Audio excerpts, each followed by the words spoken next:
안녕하세요. 저는 40대 초반에 아들과 딸이 하나씩 있는 여자입니다. 직장을 다니면서 육아도 함께하고 있는 슈퍼맘이에요. 남편과도 여전히 사이가 좋고 서로 사랑하고 있는 부부이고요. 그런 제게 정말 어이가 없는 일이 일어나서 이렇게 사연을 쓰게 되었습니다. 세상에 아무리 별의별 사람들이 많다곤 하지만 막상 제가 그런 별종을 겪게 되니 당황스럽네요. 남의 일이라면 웃어 넘길 만한 일인 것 같아서 글을 써봅니다. 요즘 무더위가 시작되어 힘드실 텐데 제 사연이 조금이나마 힘이 되길 바래요. 저는 남편과 오랜 연애를 끝으로 결혼식을 하게 되었어요. 저와 남편은 원래 친구 사이였는데 남녀 사이에 친구가 없다더니 그 말을 깨부순 전형적인 케이스죠. 남편은 원래 연애하기 전 친구였을 때부터 참 잘난 사람이었어요. 공부도 잘하고 얼굴도 잘생겼고 심지어 키도 엄청 컸어요. 성격도 유들유들해서 그런지 항상 주위에 사람들이 많이 꼬이는 스타일이었죠. 게다가 참 친절하고 자상한 사람이었어요. 특히 아이, 동물, 그리고 노인분들에게 말이에요. 그렇게 모두에게 친절한 느낌이라고 해야 하나? 말투도 나긋나긋하고 따뜻한 사람이었죠. 항상 사투리가 억센 남자들의 억양만 듣다가 나긋나긋한 서울 말을 들으니까 그게 새롭더라고요. 전 서울 남자들의 로망 같은 것도 좀 있었거든요. 그럴 수밖에 없는 게 저는 지방에서 태어나서 대학생이 되면서 서울을 올라오게 되었고 남편과 함께 대학교를 다니며 남편과 친구가 되었거든요. 그래서 대학 시절에 날 좋아하나? 라고 몇 번씩이나 착각하게 만들었었죠. 그런데 다른 사람들에게도 친절하게 구는 것을 보니 내 착각이었구나 싶더라고요. 혼자서 수치스럽고 쑥스럽고 그래서 이불을 몇 번씩이나 찾는지 몰라요. 그런데 그게 착각이 아니더라고요. 알고 보니 남편도 절 좋아하고 있었어요. 그렇게 저와 남편은 남편의 고백으로 인해 연애를 시작하게 되었고 결혼까지 하게 되었죠. 제가 남편과 결혼을 결심하게 된 이유가 있어요. 사실 저는 남편과 만나면서 모두에게 친절한 남자는 별로라고 생각했었어요. 저도 혼자 착각을 했으니 다른 사람들도 착각할 수 있겠다 싶었거든요. 그런데 이 남자 모두에게 친절할 줄만 안다고 생각했었는데 제 오산이더라고요. 저와 연애를 하기 시작한 이후부터 절대적인 친절함은 그대로인데 선을 슥슥 잘 긋기도 했고 무엇보다 남편은 저와의 사랑에 빠지기 시작하자 사랑의 불도저가 되더라고요. 뭔가 모두에게 친절하고 인기가 많았던 사람이라 이렇게 사랑꾼이 될 줄은 몰랐었는데 말이죠. 그래서 그런 모습에 이 남자와 함께 미래를 준비하고 싶다 라는 생각이 자연스레 들었고 고백은 남편이 먼저 했으므로 프로포즈는 제가 준비했고 박력 있게 청혼을 했죠. 저도 꽤 적극적이고 능동적인 여자였거든요. 저는 주위의 부러움을 사며 남편과 결혼식을 올렸어요. 결혼 이후에도 아이를 출산해서 지금 첫째 아들이 12살이고 둘째가 7살입니다. 벌써 결혼한 지는 15년이 되어가네요. 결혼을 일찍 해서 신혼을 2년 정도 즐기고 아이를 가졌거든요. 아무튼 이렇게 제 남편에 대해 이야기를 한 것은 남편이 저를 얼마나 사랑하고 있는지 그리고 그런 남편을 제가 얼마나 신뢰하고 있는지에 대해 말하기 위함입니다. 앞으로 제가 얘기해드릴 이야기를 위해서죠. 제 남편은 지금 다니고 있는 회사에 스카우트 제안을 받게 되어 부장의 직급을 가지고 있습니다. 나이에 비해 조금 빠른 승진이기도 해요. 그날 하루는 뭔가 남편의 휴대폰을 열어보고 싶어지는 날이었어요. 저희 부부는 서로를 믿기 때문에 휴대폰을 막 만지거나 이러지는 않거든요. 그런데 이상하게 그날따라 남편의 휴대폰을 들여다보고 싶어지더라고요. 여자의 촉은 과학이라고 하는 우스갯소리가 있다던데 정말 그 말이 딱 맞더라고요. 남편의 카카오톡을 훔쳐보니 어떤 여성과 연락을 주고받고 있었습니다. 대화 내용을 쭉 올려보니 이전의 대화 내용은 대화방을 나간 것인지 없었고 오늘 보낸 것만 있더라고요. 부장님, 오늘 저리에서 마카롱 사주신 거 감사합니다. 지연씨 때문에 사준 거 아니에요. 부서원들 점심 간식으로 먹으라고 사준 겁니다. 괜히 핑계대려 하지 마세요. 전 부장님 마음 다 알고 있거든요. 이렇게 3개의 연락만 남아있더라고요. 저는 진짜 그 연락을 보는 내내 얼마나 심장이 쿵하고 떨어지던지 여러분들은 감히 상상도 못할 거예요. 진짜 배신감과 수치심이 물밀듯이 밀려오는데 몸이 덜덜 떨리더라고요. 아닐 거야, 아니겠지 하면서도요. 남편의 대꾸에는 문제가 없었지만 여자가 자꾸 선을 넘는 것 같은 게 저 짧은 대화에서도 보이는데 그걸 제대로 처신하지 못하는 것도 전 문제가 있다고 생각했거든요. 그렇게 처음 알게 된 날은 넘어갔습니다. 일단 지켜보자라는 생각이 들었거든요. 그리고 그날 이후 저는 매일 남편의 휴대폰을 몰래 확인하기 시작했습니다. 부장님, 오늘도 감사해요. 저 태워다 주셔서요. 부장님이 오늘 제게만 따로 사주신 커피 너무 맛있었어요. 부장님, 늘 저를 특별하게 대해주시는 것 같아요. 정말 매일매일 부장님. 저는 휴대폰을 확인하는 날이 길어지면 길어질수록 남편의 외도가 분명하다는 확신이 들었고 제 화는 걷잡을 수 없이 커지기 시작했습니다.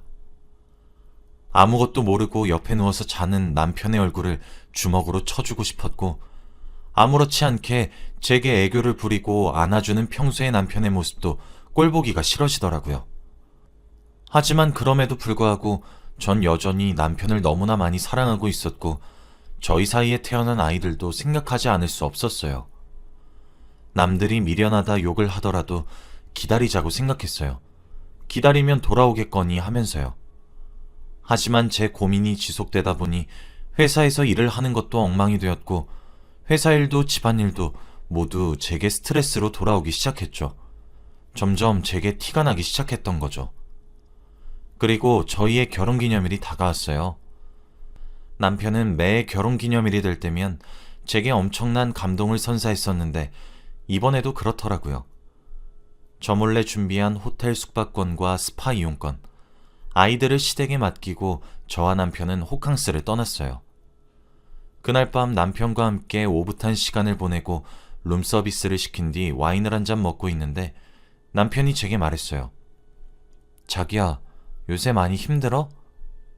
요즘 너무 고생하는 것 같네. 내가 좀 더 열심히 일도 하고 집안일도 할게. 자기 얼굴이 근심 걱정으로 얼룩져서 너무 안타까워. 요즘 괜찮아? 그런데 남편의 따뜻한 말에 이렇게 이 사람은 나를 사랑한다고 말하는데 이것도 다른 여자에게 똑같이 하겠지 하는 생각이 들고 저는 눈물을 닭똥같이 뚝뚝 흘리기 시작했어요. 남편은 원체 잘 울지 않던 제가 눈물을 흘리자 허둥지둥 당황하는 듯 하더니 무슨 일이냐며 저를 달래기 시작했어요. 그런데 그 모습을 보니 제가 울고 있는 게 남편 때문이란 생각에 화도 나기 시작하더라고요. 그래서 그때 남편의 겉옷에 있던 휴대폰을 꺼내들어 그 여자와의 대화방을 켰고 당신 지금 바람 피고 있잖아 라고 소리를 빽 질렀어요. 남편은 사색이 된 얼굴로 언제부터 알고 있었어? 라고 물어보더라고요. 저는 남편의 대답을 듣고 남편의 외도가 사실이 되어버린 듯 해서 억장이 무너졌어요. 그런데 이어지는 남편의 대답에 엥? 하게 되더라고요. 자기야, 나 바람 아니야. 나도 얼마나 곤란한지 알아? 당신이 이렇게 오해할까 싶어서 내 선에서 해결하려고 했던 거라고. 당신이 오해해서 나 못 믿는 거? 나 이해할 수 있어. 그럴 수 있다고 생각해. 하지만 내 말 한 번만 들어줘. 응? 저는 남편에게 설명을 해보라고 했고 남편은 제게 자초지종을 말하기 시작했습니다. 우리 팀 6개월 정도 전에 새로운 인력 충원이 있었던 거 자기도 알고 있지? 그 여자 그때 우리 팀으로 오게 된 과장이야.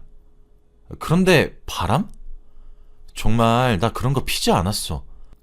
아니 상식적으로도 당신을 두고 내가 바람이나 필 것 같은 사람이야? 내 휴대폰 카카오톡도 프로필 사진은 당신 사진이고 배경 사진은 애들 사진이잖아. 우리 팀도 내가 결혼하고 당신이 내 와이프란 사실 다 알고 있는데 내가 어떻게 바람을 피겠어? 그리고 당신도 나 야근하고 그럴 때 도시락 싸서 우리 회사에 왔었잖아. 그때 봐서 알잖아. 나 회사 책상에도 우리 애들이랑 당신 사진으로 채워져 있던 거. 나 진짜 바람 안 폈어. 이러면서 막 눈물을 흘리는데 나이 40 넘은 양반이 엉엉 우니까 저도 좀 당황스럽더라고요. 아, 알았어. 그럼 그 여잔 뭐야? 왜 자꾸 밤늦게 부재중 전화하고 새벽에도 전화가 와? 내가 여보 잠들었을 때 새벽에 전화 걸려온 것만 세보면 10손가락이 넘어. 저는 남편을 반은 달래고 반은 다그쳤어요. 나도 미치겠다. 진짜 내가 어떻게 해야 할지 모르겠다고. 언제부터 시작된 건지 모르겠는데 하나씩 생각나는 대로 다 말해줄게. 처음엔 간식 때문이었어. 우리 팀이 프로젝트도 중요한 것들 꽤나 맡아서 하고 있잖아. 그래서 우리 팀 야근 많을 때 진짜 한 달 내내 야근하기도 하잖아. 당신도 일해서 알겠지만 그런 중요한 프로젝트 맡을 때 으쌰으쌰 하는 것도 중요하고 좀 리프레시도 되어야 하고 보상도 적절하게 따라와야 되잖아. 그래서 우리 팀 점심 먹거나 저녁에 더 일을 하거나 그럼 내가 커피를 한 잔씩 돌린다던가 먹을 만한 것들 돌린다던가 한 번씩은 내가 밥도 사준 적 있었고 당신도 알 거야. 근데 그때부터 새로운 과정이 연락이 오더라고. 처음엔 감사 인사구나 했는데 아닌 것 같은 거야. 처음엔 진짜 그냥 활발하고 애살 있는 성격이구나 했는데 점점 도가 지나친 것 같더라고. 당신이 받던 연락들도 다 그런 거였어. 마카롱?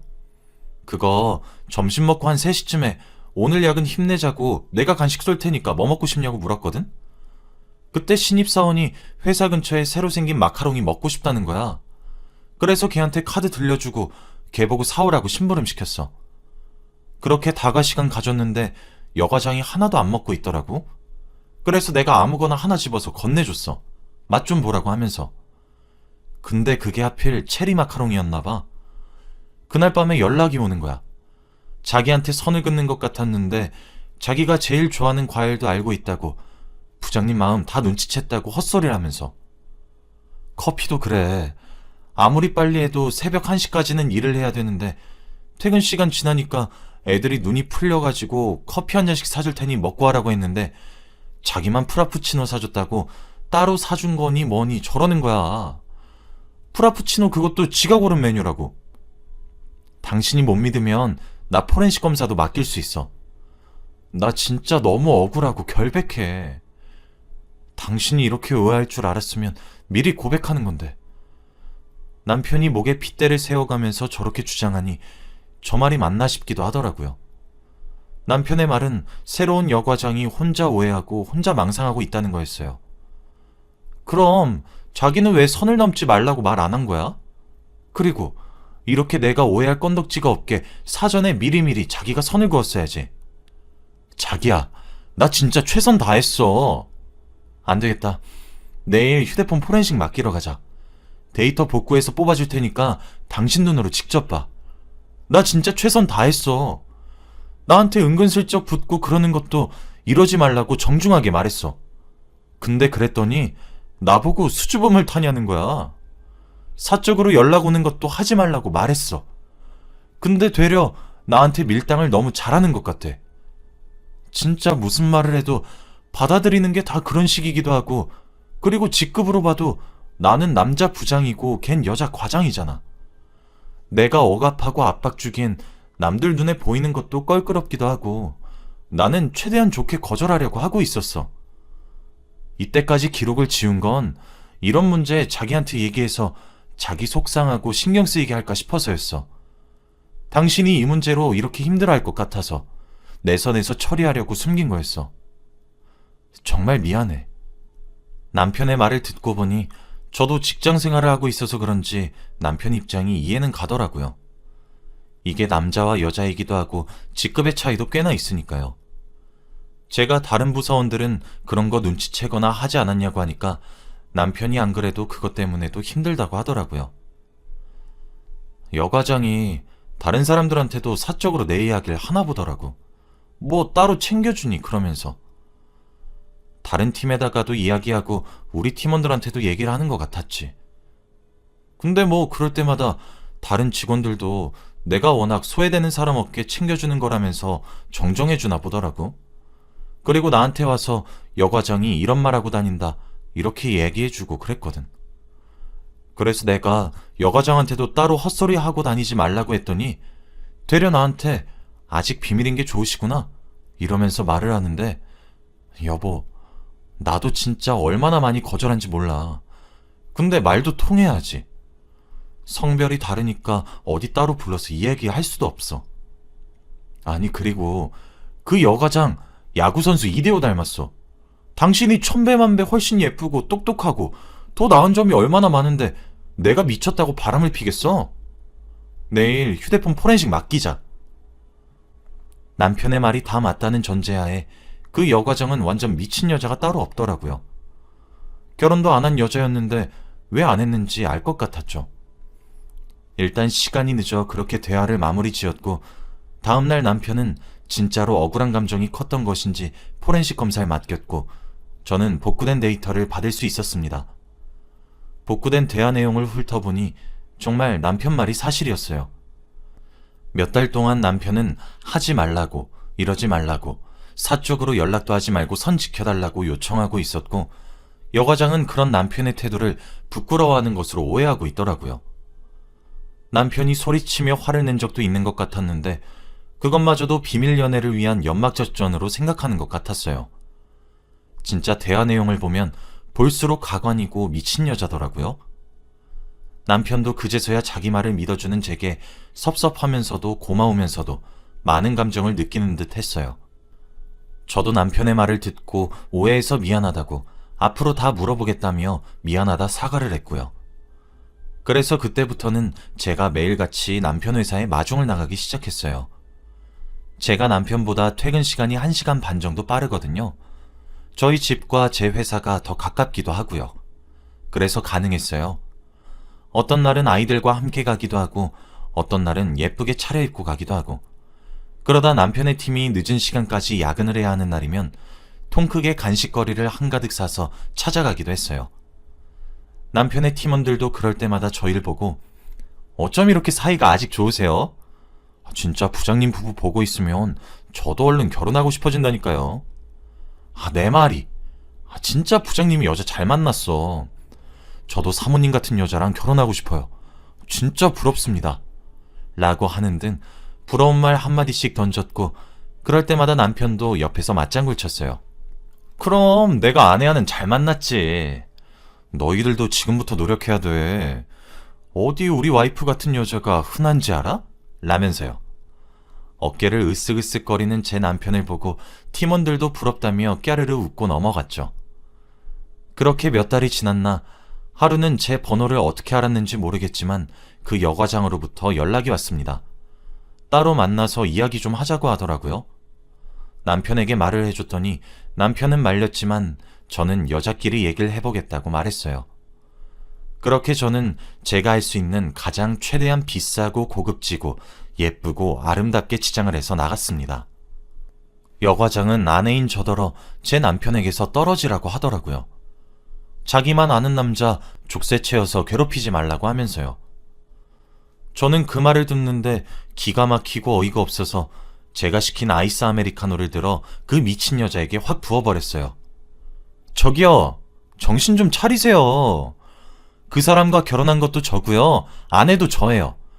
지금 빠져야 할 사람은 법적으로 아내인 제가 아니라 아무것도 아닌 그저 찰거머리 같은 당신이라고, 이 미친 여자야. 망상도 정도 같아. 당신 남편 회사에서 알게 된 사람이라 이러고 넘어가지, 남편 회사만 아니었어도 당신은 경찰서로 데려갔어. 알아? 그런데 그 여과장도 보통 성질은 아니었는지 커피 세례를 맞자 손을 들어 저를 때리려고 하더라고요. 그때 남편이 나타났고 그 손을 잡아채고 화를 덜컥 내더군요. 제가 만난다고 하니 뒤따라온 것 같았죠. 신 과장! 진짜 그만 좀 하세요. 지금 누구한테 손을 올려?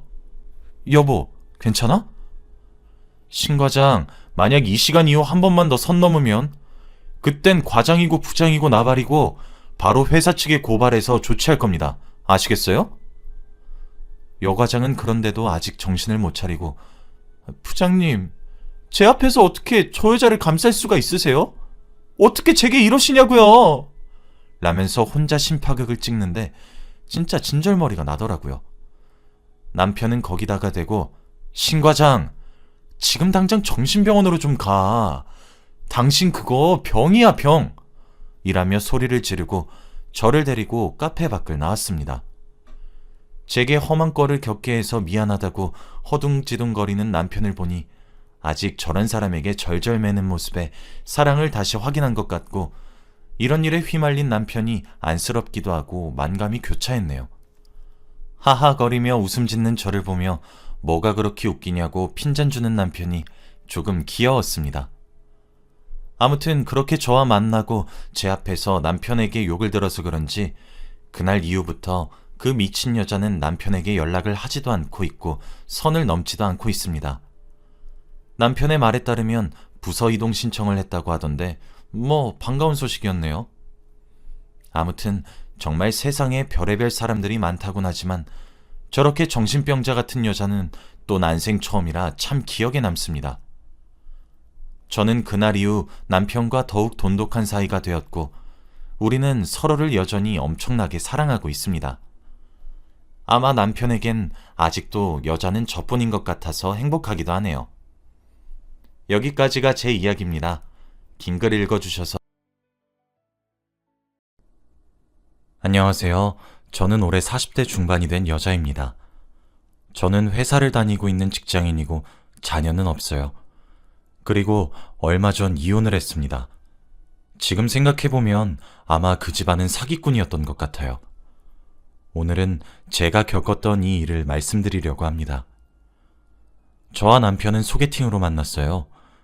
그때 당시 둘 다 30대였고 결혼이 급했기 때문에 결혼을 전제로 만났죠.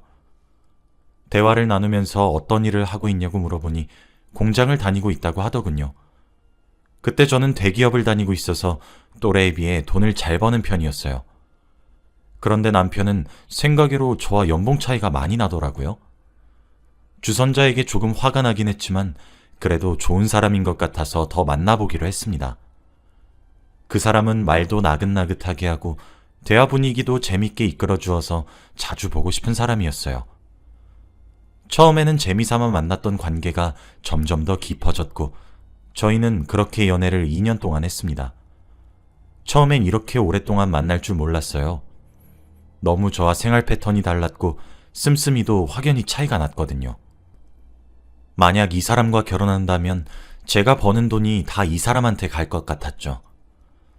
근데 제가 그때 남편에게 깊이 빠졌던 건지 콩깍지가 씌어서 제가 결혼해달라고 매달렸어요. 제가 결혼해달라고 매달리면 남편은 늘 거절했죠.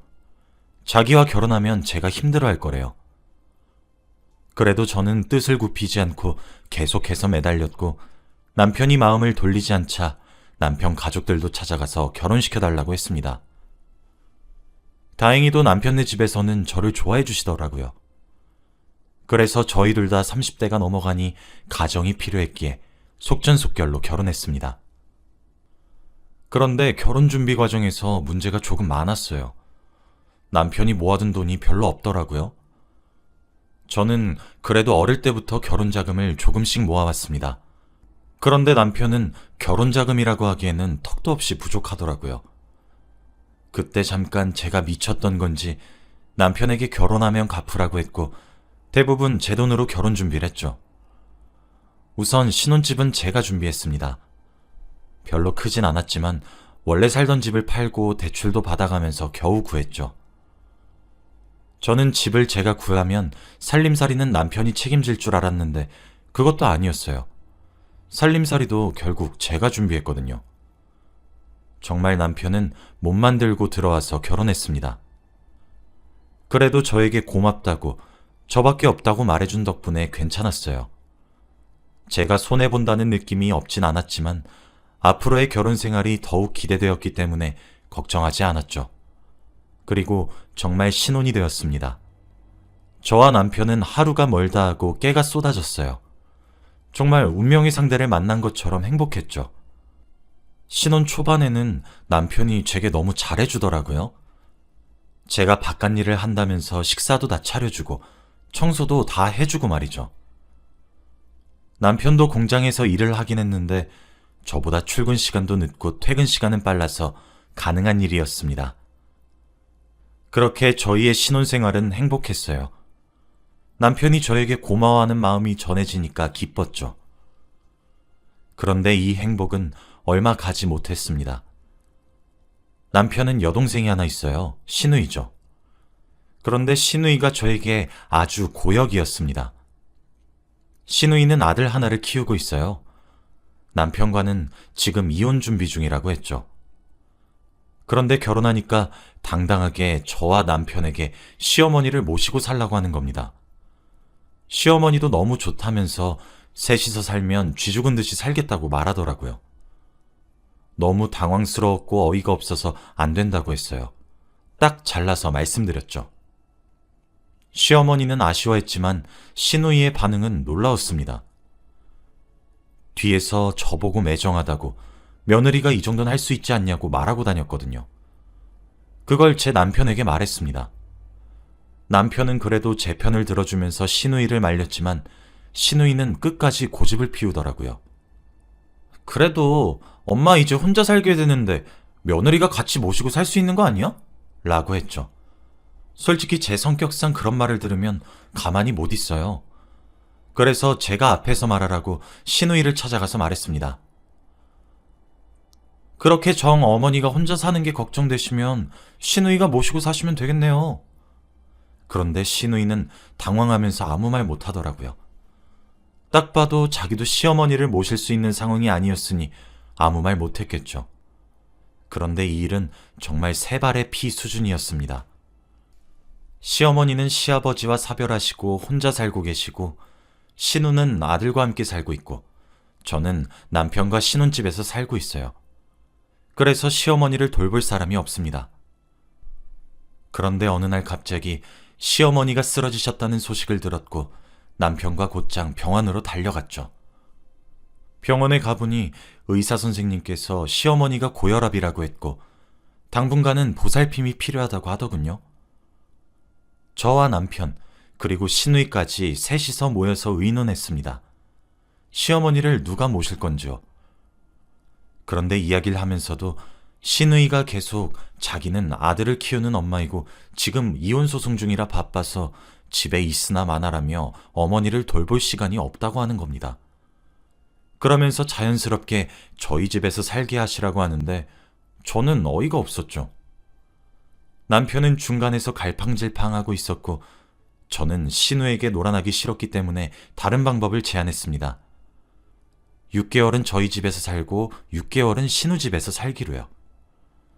이혼 소송은 6개월 안에는 끝날 테니 이혼 소송 끝나면 어머니를 데리고 가라고 했습니다. 시누는 제 제안에 할 말이 없었는지 그렇게 하겠다고 했고 저희는 시어머니를 모시고 집으로 왔어요. 시어머니는 정말 미안하다면서 늙은이가 피해만 끼친다며 정말 소리 없이 조용히 살겠다고 했습니다. 그러면서 아침밥이랑 저녁밥은 자기가 다 차리겠다고 하셨죠. 저와 남편은 무리하지 마시고 편히 계시라고 했습니다. 그렇게 시어머니와 저, 그리고 남편까지 셋이서 살게 되었죠.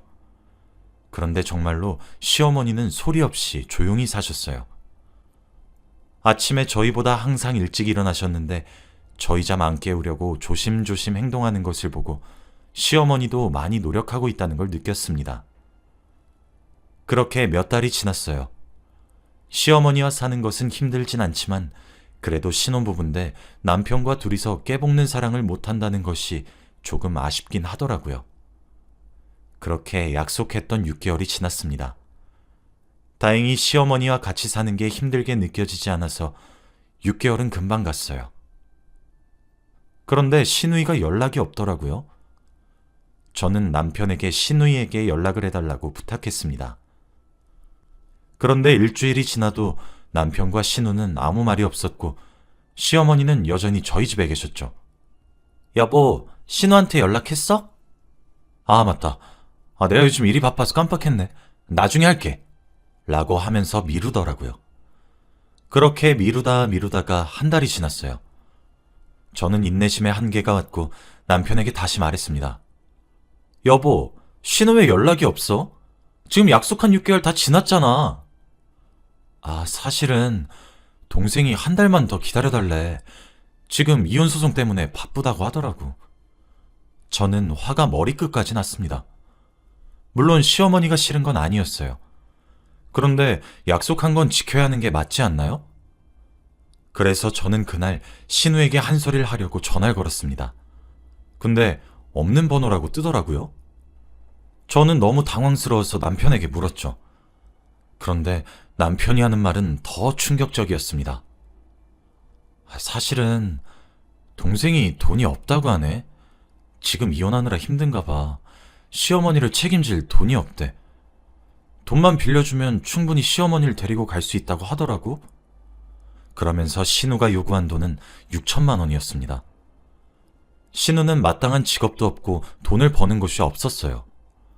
그래서 늘 단기 아르바이트를 하면서 겨우 생계를 유지해왔고, 이혼하기 전에는 남편이 있으니까 남편이 벌어왔던 월급으로 살았던 것 같습니다. 그런데 6천만 원이라뇨. 무슨 저희 집에 돈 맡겨놓은 것처럼 굴었습니다. 그리고 남편은 자기한테 6천만 원이 없으니까 저에게 빌려달라고 했고요. 결국 제가 신우한테 6천만 원을 빌려줘야 하는 겁니다. 솔직히 그런 곳에 가서 시어머니가 어떻게 살지 뻔히 보였어요. 딱 봐도 신우가 시어머니에게 이거 시키고 저거 시킬 게 뻔했고, 자기 아들 육아도 시어머니에게 떠넘길 것 같았죠.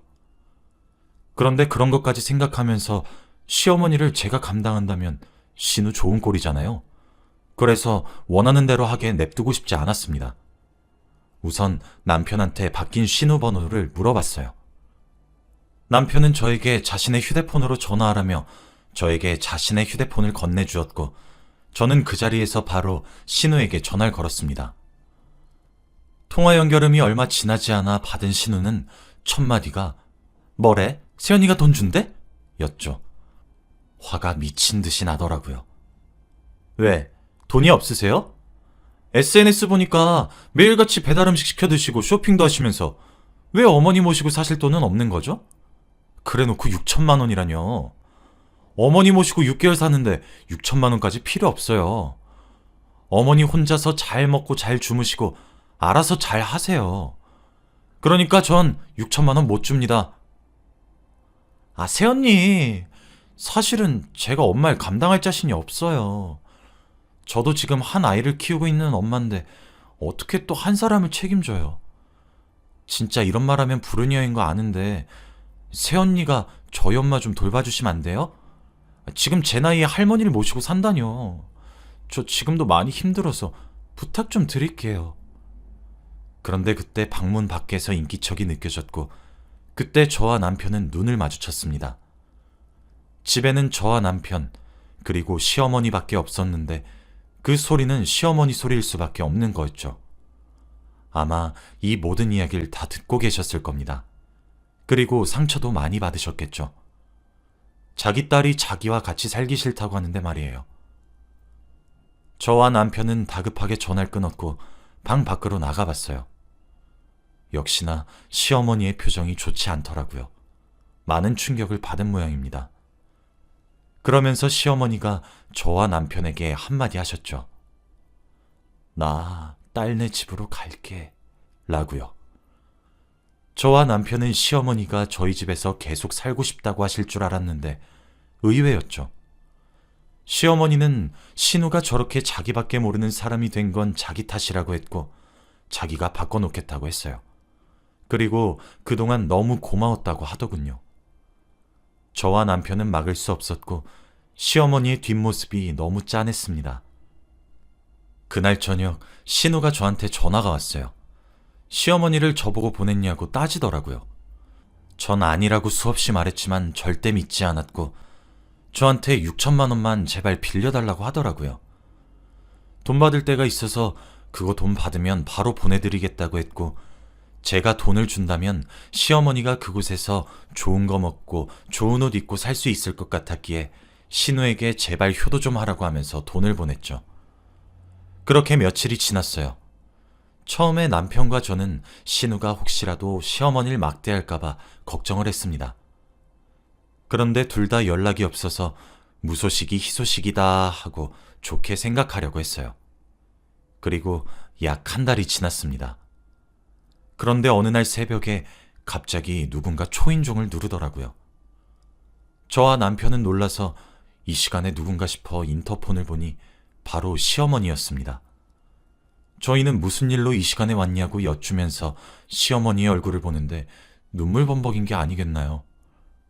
저와 남편은 너무 놀라서 우선 의자에 앉힌 뒤 차가운 물을 들이면서 무슨 일인지 여쭤보았습니다. 시어머니는 의자에 앉자마자 더 서럽게 우셨고 울음을 그칠 기미가 보이지 않았죠. 그래서 남편은 그동안 신우에게 전화를 걸었어요. 그런데 신우의 바뀐 번호도 없는 번호라고 하는 겁니다. 그때부터 조금씩 두려워지기 시작했죠. 그리고 한 30분 뒤 시어머니가 말을 하시기 시작하셨습니다. 그런데 그 말을 듣고 저는 놀라서 화를 참을 수가 없었어요. 시어머니가 자기 딸한테 사기를 당했거든요. 시어머니의 말을 들어보니 시어머니의 명의로 땅과 집이 있대요. 근데 신우이가 그걸 이혼소송 중에만 자기 명의로 잠깐 바꾸고 양육권을 자기가 가져온 다음 바로 시어머니 명의로 바꿔주겠다고 했답니다. 시어머니는 사정사정하는 딸의 부탁을 거절할 수 없었고 그렇게 명의를 바꿔줬는데 신우이가 사라졌대요. 그래서 온갖 수소문 끝에 신우이의 전 남편을 찾아갔는데 둘은 이미 이혼이 끝난 뒤였다고 합니다. 신우가 몇 달 동안 이혼소송 중이라고 했던 말들은 다 핑계였던 거죠. 이미 작년에 둘은 합의 이혼으로 끝냈고 전 남편이 신우이에게 위자료도 많이 주었대요. 그래서 그 뒤로 연락 한 번 안 하고 살았다고 했답니다. 그렇게 시어머니는 자기 딸한테 땅과 집을 뺏겼죠. 저는 솔직히 그 이야기를 듣고 시어머니가 좀 한심했습니다. 지금까지 신우이의 행동을 보고도 어떻게 그렇게 철석같이 믿고 명의를 바꿔줄 수 있나요? 엄마를 책임지기 싫어서 이런저런 핑계를 대던 딸인데 말이에요. 그리고 생각해보면 제가 신우이한테 빌려준 돈들을 다 합해도 어마무시했습니다. 제 돈까지 가지고 달아난 거잖아요. 근데 거기다 대고 남편이란 놈은 시어머니한테 여기 잘 왔어. 우리가 엄마 책임질게 라고 하고 있는 게 아니겠나요? 저희 집이 무슨 여관도 아니고 말입니다. 이 집안 사람들을 도저히 이해할 수가 없었어요. 저는 그래서 시어머니에게 한 소리 했습니다. 어머니, 그만 정신 차리세요. 얼마나 더 신우이한테 당해야 정신이 드시겠어요? 신우이는 돈에 환장한 거라고요. 돈에 미쳐서 가족도 버릴 만큼요. 그런데 지금 그런 사람한테 땅도 주고 집도 주고 그러신 거예요? 지금 어머니가 신우이한테 당한 게 얼만데 명의를 덥석 바꿔줘요. 그리고 어머니, 제 돈은요? 저 깨잘깨잘한 돈까지 다 합하면 1억은 훌쩍 넘을 거예요. 이제 어떡하냐고요? 제가 화를 내면서 울분을 토하고 있는데 제 말이 끝나자마자 한 손이 제 뺨을 내리쳤습니다. 저는 한순간에 고개가 돌려졌고 제 왼쪽 뺨은 화끈화끈했죠. 너무 아렸습니다. 저는 순식간에 일어난 일이라 상황 파악이 되지 않았고 천천히 제 뺨을 때린 사람을 보았어요. 바로 남편이었습니다. 저는 처음으로 뺨을 맞아봤는데 그 상대가 남편이니까 더 놀랐어요. 남편은 저에게 이제 그만하라고! 내 동생이야! 라고 하는 게 아니겠습니까? 저는 제가 알던 남편의 모습이 아니라서 너무 믿기지 않았어요. 시어머니도 놀라셨는지 흥분한 남편을 말리고 계셨습니다. 저는 화가 머리끝까지 나서 집안에 있는 온갖 물건들을 다 남편한테 던졌어요. 당장 꺼지라고 했습니다. 그리고 옷장에서 남편의 옷과 그리고 남편의 물건들을 전부 집 밖에 던졌죠. 그렇게 시어머니와 남편은 저희 집에서 쫓겨났어요. 새벽에 너무 시끄러웠던 탓에 경비 아저씨랑 이웃 사람들이 다 우리 집 앞으로 와서 구경을 하고 있었어요. 그러면서 제가 하는 말을 듣고는 아이고 콩가루 집안이네. 아이고 돈에 환장했네 아주 하더라고요. 시간이 지날수록 제가 뺨을 맞은 게 도저히 믿기지 않았고 화가 가라앉지 않았습니다. 그리고 바로 이혼 서류를 남편에게 보냈어요. 남편은 갑자기 저에게 사과를 하면서 이혼만은 안 된다고 하더군요. 자기가 다 잘못했다고 책임지겠대요. 어떻게든 여동생 찾아와서 무릎 꿇고 사과하게 만들겠다고 했습니다. 저는 다 필요 없다고 했죠. 전 한 번 선택하면 절대 바꾸지 않습니다. 어떻게 제 뺨을 때린 남자와 사나요? 저는 청소업체를 집에 불러서 더러워진 집을 청소했고 그 집안 사람들의 흔적을 아예 지웠습니다. 어차피 결혼하기 전부터 제가 들고 들어온 살림살이였기 때문에 제 물건밖에 없긴 했지만요. 저는 그때 제가 화를 제대로 못 낸 게 너무 아쉬웠어요. 그래서 신우이를 고소했죠. 며칠 지나지 않아 신우이를 찾을 수 있었고 돈은 받지 못했습니다. 신우이는 신용불량자라서 대출을 할 수도 없었고 하고 있는 일도 없으니까요. 그래도 전 죽을 때까지 갚으라고 했습니다. 신우이는 절 보고 에이 새언니 삐진 거예요? 제가 잠시 연락이 안 돼서 그래요?